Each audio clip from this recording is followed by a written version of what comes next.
Leafs talk. Bunkis, Sam McKee. Leafs win again. I think they're 6-0-2 in their last 8. Okay. Well, we're going to say since the Penguins game and not Savvy anymore because it's just getting rude to Savvy. But yeah, I'm just saying the last 8. The last 8. Leafs are on wagon watch. It's just, I thought tonight, buddy, was going to be such a nothing game. Pretty low event. I was like, yeah, you know what? Leafs struggled a little bit with the Flyers off the rush. Thought we'd have a little Hildeby conversation. Maybe this one was going to just wrap up 1-0 or 2-0. I certainly thought when they went down 5-on-3 on the penalty, Kel, it was over, that they were going to bury one. There was a moment where we thought, hey, Trevor Zegras was celebrating pretty hard. Convinced. He convinced me. He's not a Rhodes Scholar. No, yeah. He's lucky that they didn't do the old NBA coaches challenge there, screaming out man. Players are truly never right on these things, And every challenge. Mike Johnson nailed it. He's like, never believe us. Yeah, you're always lying. No, but it's like you see it in the NBA, you see it in the NFL with the flags, with the challenge. The player success rate on challenging a goal or a penalty or a catch or whatever the hell it is, a foul, it's got to be 12%. Is that generous? It's not good. So bad. It's so terribly bad. But all of a sudden, buddy, this what seemed like a pretty innocuous night turns into the Scotty Laughton game. This will be remembered as the Scotty Laughton game. 19 wins in the faceoff dot tonight. 1 loss. The guy has a beautiful shorthanded game time goal, goes bar down. And listen, Troy Stecher has the 100% approval rating when it comes to Leaf fans. I would guess that Scott Laughton is pretty damn close. What a night for that trade. What a night for Scott Laughton. I got to tell you, I'm feeling very passionate tonight. The passion. This was a passion night. The passion is rising within me. Yeah. The passion returns. Yeah. May have had dangerous levels. Some living room fist pumps when this went bar down. Maybe even a let's go when Cowan shot that one in the net past Vladar in overtime. I don't want to we're on passion night, so let's just get a soliloquy here. This guy embodies what it means to be a Leaf and what people love about the Leafs. It's just hardworking guys that are gritty. They'll do whatever it takes to win. Takes 20 draws, loses one of them. Kills penalties like a maniac, goes to the net, cross checks, in your face, timely goals. I love this guy. I'm not afraid to say it. He is what a passionate Leaf looks like to me. He's a Leaf of my youth. I just adore the guy and I want him here long-term. I don't know if he'll sign here long-term because of the role he's been given, but there's an easy way to make that trade a home run and just to keep him here for 4 more years because people love him and he's awesome to watch. I love this guy. Yeah. I love him. I didn't really notice Grabenkin too much tonight, which was nice. He had one pass out to Zegras and Zegras fanned on it, but that was the one time I kind of noticed him. There were a couple for me, but overall, I didn't have a night where this could have gone the other way, right? Yep. And we even thought that this might have gone the other way. When Laughton suffered that injury earlier in the season and they started to stack up and you were looking at the price and where they were playing Grabenkin, tonight definitely had the potential for a homecoming where you were going, oof. Yeah. Leafs made that trade, a pick and Grabenkin, and Laughton just dominated. The word coming out of Philadelphia when he came over was very clear. It was unanimous.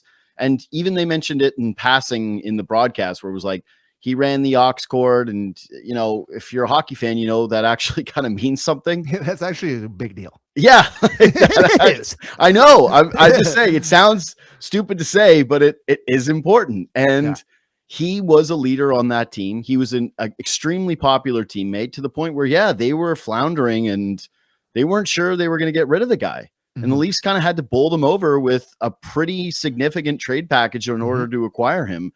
But I love everything you said. He's just, that's what people have been looking for from this team, right? This is what we've been talking about through the slow start throughout the season is, can we just have some guys that look like they give a crap? Can you just get a couple of guys that just you don't got to go 6-0-2. I mean, now you do.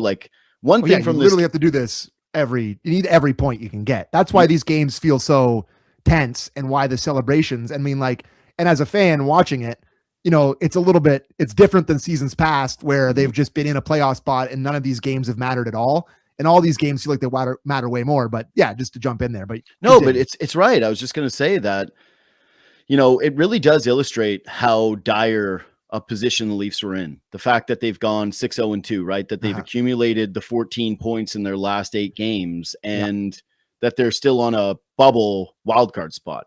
And that you're looking around the team during intermissions and it's like Montreal's winning. And I don't know if the Sabres pulled it up because I saw they were up 3-2, but Detroit won. Yeah, Detroit won in a runaway fashion. Like you looked around the Eastern Conference tonight, it was like a lot of the Bruins ended up winning. I know they're a little bit lower, but still. It's very weird to be in early January and be thinking standings watch with the Leafs and not in the sense of Atlantic Division watch, home ice advantage watch. Hey, walk away with it.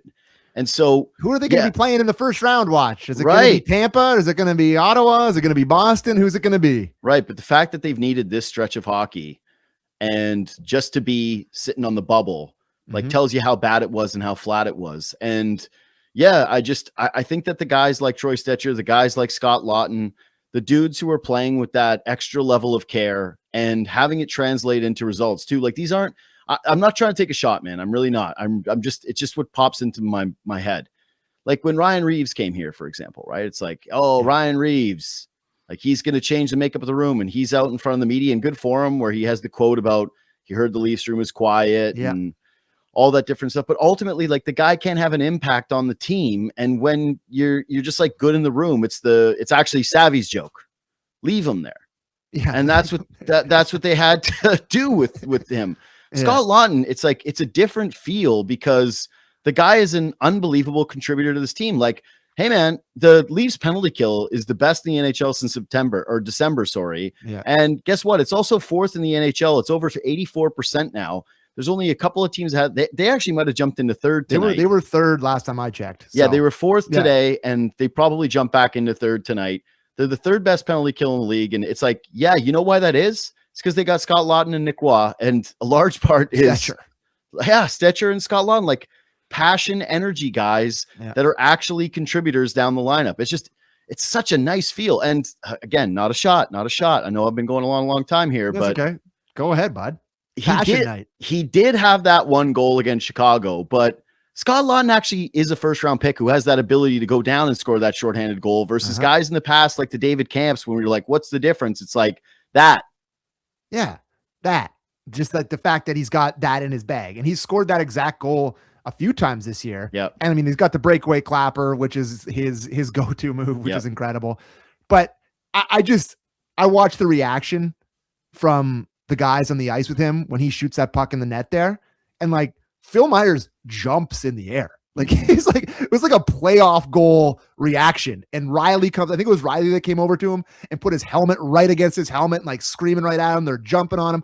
Like, I think it probably was hard for him to be such like, not alpha is the wrong word, but such a popular guy in that room where he has his defined role. And then he comes over here last year and you go into a whole new room and you're just trying to get to know all these guys. And you got a ton of pressure on your shoulders because it's your hometown team and they trade a first round pick and a prospect. 100%. Yeah. And then the start of this year doesn't get off to a great start because he breaks his foot blocking a shot in preseason like he would.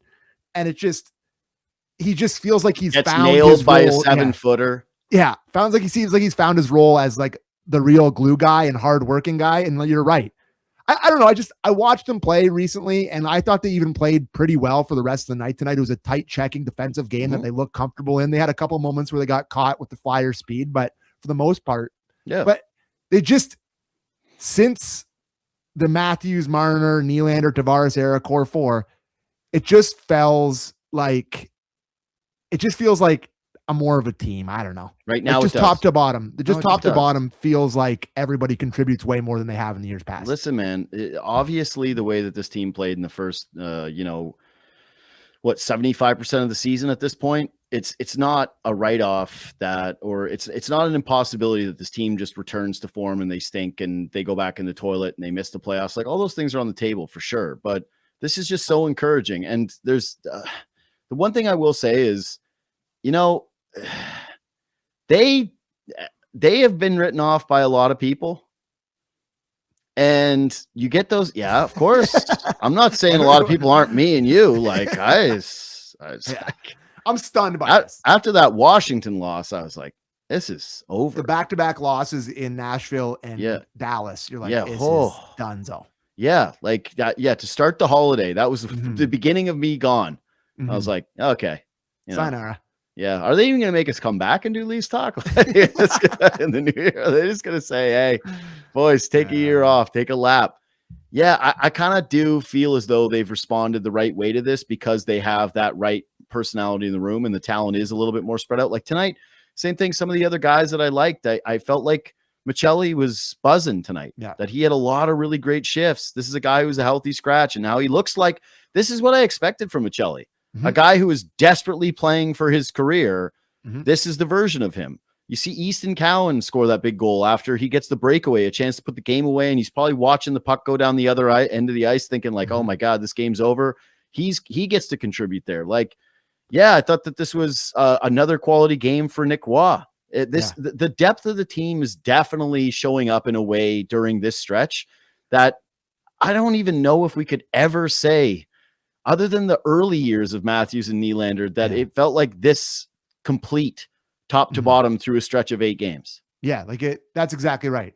And it looked horrible for a long stretch of the year too, right? So it's come together at the right time for them. And, the haters will say that they've had a pretty easy schedule here, that they've played some softer teams over the last little bit and they've needed to make hay. And they're about to go out on the road for a really tough road trip that we've talked about. And that will be the test. You'd rather them playing like this and like they were, right? Like it's good that they're going into this trip playing like that. And they've got a cookie on Saturday night that they should be able to take advantage of with the crappy Vancouver Canucks coming to town.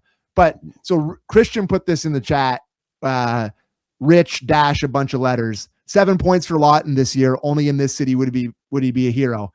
And first of all, that's Rich, why he will resign, by the way. Take a lap, buddy. Take a lap. First of all, second of all, like watch the games. And I think that's just such an old school mentality. It's like, like an old Leaf mentality where you're like, well, he doesn't have any points. He doesn't have any points. Like all the old guys that didn't get any points in the bottom 6 didn't play with any passion. They all look kind of the same. This is a newer bottom 6 kind of guy that they've tried to bring in here and change the DNA, right? Like a passionate bottom 6 guy that plays hard. Anyways, we're doing too much Laughton. Well, I hate that comment. No, but can I just defend Rich? Because the way this is art, I interpreted that as like positive about Toronto. Where Rich is saying, Rich, clarify it in the chat. Yeah, we need are you being negative? Are you being a little negative, Nelly, or are you being a good guy? Because no way he admits it now, though. No, I'm saying what he was doing was like, that is the beauty of this market, is a guy who can have 7 points is properly appreciated by the fans. Okay. That this is actually a ball knower market. Like I think you're asking a lot of the YouTube chat. No, dude, no. This is the thing that drives me crazy, and I'll defend Leaf fans to the day I die on this. They get like the reputation like it's a non-ball knower casual fan base. He's trolling? Yeah, look at the next one. I didn't see it. I'm not looking. Yeah. I was trying to get a thought off. I'm not looking. I'm not reading the chat. Just stop giving Rich credit. All right. Well, you know what? Screw Rich. I hate Rich's guts, but it is a ball knower. It is a ball knower fan base. Like the people who care, really care. They watch a ton of games. They know when it doesn't pass the smell test. And that's why it's like you get a bad rap because there's so many people. So you can always pick out like a bad fan because there's just so many more. But ultimately, I don't think that Leaf fans watch the rest of the NHL like some other markets in Canada do. Like, I think if you're, say, a Vancouver Canucks fan and the games start earlier for you, so you're watching them and then it's 7:00 your time, you watch your game. Like, you're more likely to watch East Coast games. Yep. You're more likely to watch other games if you're living in Winnipeg. Toronto doesn't really do that. They watch the Leafs, they turn the TV off and it's bedtime and they watch their team, but they know their team. And a guy like Laughton gets properly appreciated. I don't think that he gets overrated. I think he's properly appreciated. Last Laughton thought. Whoa. How many minutes of this is of Laughton have we done? Well, it's an overtime thing. Yeah. They sent him out there to win the draw. Yeah. I think he's capable to play a shift. He's been your best guy all night. Maybe just send him out there for 2 minutes. Yeah. Let him play a shift in overtime. He did score. Anyways. I want to maximize my time with the best guys. That's Michelli, who turned the puck over 6 times. in overtime? Matthews had a bad turnover in overtime too. Anyways, both guys had some pretty egregious ones well, that brings me to topic number 2 from this game for me, because the penalty kill was great, but what do they say? It's like, show me a great penalty kill, I'll show you a great goalie. And that's the case too, which is, man, Hildeby was awesome again tonight. And this is sort of what I was alluding to at the end of last show, where you were like, Wool's been playing great. And I'm like, yeah, man, Wool's really good. This is not I don't have faith in Joe Wool's situation, nor do I think, like, if the playoffs started tomorrow and the Leafs are actually in it, that Wool wouldn't be the starter. But I think that this kid is awesome. And the way that he's playing right now, I'm going with the split. Like, it's a crazy condensed schedule ahead of the Olympics. You and I have talked about it a lot. Just 1-1-1-1-1-1-1-1, like just about 50% each. Like, I have no reservations playing Dennis Hildeby, man. I don't really view it as a big drop off, or even a drop off at all right now. I'm giving him the net Saturday if I'm the coach. I thought he stole the win for them at certain points tonight. Yeah, like treat it like Stolarz. I think this for me is, I think he was better tonight than Wall has been in a lot of his starts recently. Since that shutout, there's been some shaky ones in there. And obviously Wall was good against the Panthers on Tuesday. But I just think that, like you said, there's so many games, and Hildeby's played way less, and he was good tonight. And it's a bit of a softer opponent on Saturday night before you head out for a grueling road trip. You give another chance for Wall a few days off. I'm sure they'll probably go with Wall on Saturday, but if I'm Craig Berube, I'd give this kid the net again. I thought he was excellent tonight, and he deserves to be rewarded. So good on the penalty kill at the end of that third period with the 5-on-3. He was flying around in there, wasn't kicking out too many rebounds, made a great save when they all thought the puck went in. I can't believe he looks this good. You know, I mean, when he came up last year, remember the conversations we had about him? It's just, give the kid credit. He's obviously put in a ton of work with the staff, and he's quieted down his game so much. He uses his size. He seems to be cutting down the angles well. I'm no goalie expert, but there's been a ton of improvement, and I give him a lot of credit, and I give him the net on Saturday night. I do. Well, one is, I think, like, this book of trying to score on him in tight, that ain't working. It's tough. That's tough to do. It's just too much mass of a human being, and the Flyers tried a bunch of times. Two is, Flyers got their best looks this game off the rush, and Leafs did break up a couple of plays, and a couple pucks got bobbled, whatever. But the saves that he needed to make, it's like, again, big body, getting across with a good level of athleticism, but not out of control. And the save he makes on Zegras in overtime, I was a little disappointed in Zegras. I was kind of hoping that we were going to see some Hollywood stuff from him, like he was going to do real fancy boy. I texted that to you, and he decided to just go with the shot. But yeah, that's a huge save for them, and he made a couple of them on the penalty kill. Yeah, I love this kid's game right now, man. Yeah, like, he's poised, he's athletic, he's big. Yeah, man. I don't disagree with you that I would give him the net on Saturday. Like, he's earned it. Yeah, if it was up to me, he would get that start. But you're right, they probably won't do it. But at the very least, they should absolutely be treating him the same way they did with Stolarz, where it's like, hey man, if you get hot, you're the better guy. We're giving you a run of a couple of games. You're not going to get the net for forever. We don't want to wear either guy down. No. And the other thing too, I would say, is Wool over the course of his career has proven that you can give him nights off and he'll jump back in and be fine. Yep. Like, he didn't have a full training camp. He just jumped right into the hot water and was great. Yeah. Wall, I have no worries about him having a long. Yeah, you're right. Because, I mean, there was long periods of time, even last year, where Stolarz went for a stretch and they stuck with him. So, yeah, I have no problem with it. And hopefully they do it on Saturday night, but I would imagine we see Joseph Wall at home between the pipes. Yeah. What's next for you? I thought I only have small stuff. You only have small stuff? Morgan Riley made an unbelievable play in overtime. Yeah. Where he jumped head first across the net. And just put his absolute body on the line to keep a puck out of the net, and it ends up in a 2-on-1 where Tavares passes it to Cowan, and Cowan shoots it in. So kudos to that. It took away from his absolute fan job at the end of the second period, where Matthias Michelli, the mixtape, dropped an absolute nasty dime on his stick. That was like me and you when we used to play pickup hoops, where like we do the pick and roll and you'd like drop the sickest thing. And I would just clank a layup.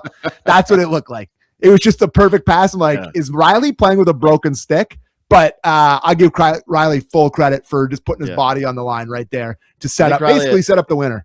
I think he had another good game, but you're right. Like he did happen to be on the ice for the goal against, and they put 51 and 44 reunited, and it feels red light.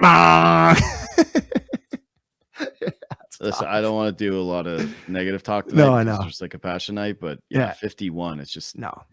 I'm keep doing it. I'm begging him. I'm on my knees. I know. Stop doing it. Please stop doing it. You gotta stop doing it. Just do Benning for 13 minutes. Anything. It's fine. Yeah. It's just I don't. What is it? Size. Why is it? It's big. Yeah, he's but big. It's not like he plays big, does he? No, I know, man. There was a couple. That's what I'm saying. It wasn't just a goal against on the ice tonight. It's like there's a couple moments where it's just he's in front of his net and his head's just. He doesn't look confident. He just doesn't know where. He feels like he doesn't know where to be at all times. No, and he's just his head's swimming around, and he's like not he's not overly physical. It just it's just not working for me. I mentioned already that I really liked Michelli tonight, and I really liked the Robertson line again. I just thought that they really gave them something. Yeah. But quick Olympic takeaway, I liked Sanheim. I get it. Yeah. Right. I get it.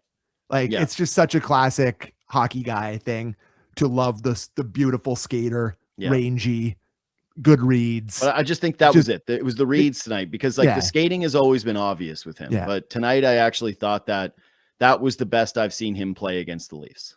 Yeah, he looked awesome. And he had that. I was surprised Oliver Ekman-Larsson in overtime actually beat him in a race. He had a head start, but he beat him in a race there. And I was like, wow, good wheels on OEL for the old guy. But Sanheim looked good. I thought Konechny looked good until he got hurt. He scores the goal. Yeah. He's a guy that, I always watch play. And I'm like, God, Dubas, you had to trade that pick to get Dermott, eh? You just needed Dermott. But he's just would have been the most beloved Leaf of all time, Travis Konechny. There's no big deal. But I thought he looked really good. So he's a guy that got left off the roster, obviously. But Sanheim, he's just a classic big, rangy skater Canadian hockey defenseman that they kind of love. Hockey Canada's always kind of loved. Not necessarily mean enough for me, but I think that's you and I are of the generation where we just got blessed, we got to watch so many big but also mean guys. Yeah, we don't make those anymore. It's the standard. Yeah, I know. We're just done. We stopped. And it's done. We're done. That's what I said. Enjoy this Olympics because the future. Yeah. Yeah. Well, it's actually going to be the last one because I know you saw the videos of the rink. Yeah. And the locker room. Yeah. That looks like something out of the Saw movie flicks, but we'll see how that goes. The rich kids whose parents were plunking down 20+ K a year to force them to play hockey when all they just want to do is play video games. They're coming. They're coming to take over Hockey Canada. That's what it is. Anyway, what do you got? We don't usually talk about the refs a ton, but I at the Leafs got an unbelievable whistle tonight. Same. I thought that if you're going home minus Stetcher. Minus Stetcher, that was an egregious call, and we can all agree on that. I tweeted this, but when Stetcher takes a penalty, all I think of is that GIF or it's that video. Those two guys were like, "What about all those people he killed?" He's like, "What man?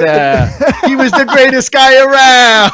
He actually took 2 penalties tonight. He tripped the guy behind the net too. Yeah, that's funny. But I thought that the Leafs could have had 3 or 4 more penalty kills tonight. The kick on the back of the legs from Nyes. There was a cross check behind the net on Grabankin that went undetected. There's a few things. So if you're a Flyers fan leaving the building, like, oh, the refs screwed us. The refs screwed us to the Leaf fan, you probably there's actually a little bit of a part of that. Yeah, I think they were perfect. All I would say is you got a 5-on-3 for almost. Yeah, that's it. You're right. That's it. You can't say anything. The 5-on-3, but they were both they were both clear penalties. There's not a whole lot you can do. Just saying, it wasn't like they were and they did. Again, Hildeby made some big stops and on the penalty kill, but I always have a tough time if you're going to cry about the refs when you get an extended 5-on-3 and don't score. Yeah. It's criminal to not be able to do that. At least player of the game. There's a surprising outcome. 76% lot, and chat's feeling passionate. Hey, good for Cowan. 2 goals against the Flyers, is concluding his first career goal there. Yep. Do you know what else happened that night? Against the last time the Leafs played the Flyers? No, you know what happened that was Jays. Yeah, that's game 7. Yeah, that's game 7. Yeah. Yeah. But I thought you were asking me what happened in that game. No, the other thing that happened that night. Yeah. Yeah, that's the most lost game to history. Because, like, yeah, Jay's lost, and you and I both went on separate walks. Like, I walked outside for hours and didn't look at any phones, any social media, went to bed. It's actually a great story for Cowan, though. You know, like my first career goal came on that night. Like, you know, it's like you can joke about that when you're older, be like, oh, no one ever saw my first goal. Like that's a great story to tell at the Leafs alumni roast in 30 years when he's getting paid by the Leafs to be Easton Cowan. You literally have to bring the box score. You have to bring the box score. People are like, no one knows about that. Never happened. No one saw that. Never happened. Anyway, I'm done. I don't have anything else. What you got? I'm good, bud. Yeah, no, okay. Let me just quickly check my notes, but I think I'm good. Yeah, Leafs got to be better on the road. So this is a good start. That was their 6th win in 18 road games so far this year. Good at home, got to be better on the road. So they got to start with that. Yeah, buddy. Listen, no one's taking victory laps right now. It's just God, where they were to what's been happening lately and how much better they look. Like, this is they're not just winning where it's flukes and, you know, a bunch of their points from earlier in the year, right? We were looking at it and saying, where's the wins in regulation? And I know tonight's an overtime game, but it's like, this is not that. These are deserved wins, and they're stringing them together. And I honestly thought tonight was going to be a bit of a schedule loss because they came off that Panthers game, going to play the Flyers. Yeah, it just really felt like that. And when they went down 1-0, I was like, oh yeah, this is what's going to happen. And again, that's why a lot of credit to Hildeby is I just think that if that game gets to 2-0, it's probably over. And he just made stellar save after stellar save after stellar save. So anyway, you can follow us on Twitter and Instagram at JD Bunkis, at Sam McKee. Reach out anytime. Follow the show on Spotify and on Apple. It really does help the show. And yeah, if you're a fan of it, like, not everything goes on YouTube if we do emergency stuff. So that's why you follow that feed. Leave a thumbs up, do all those things, and we'll see you Saturday night against the Canucks for their Super Bowl.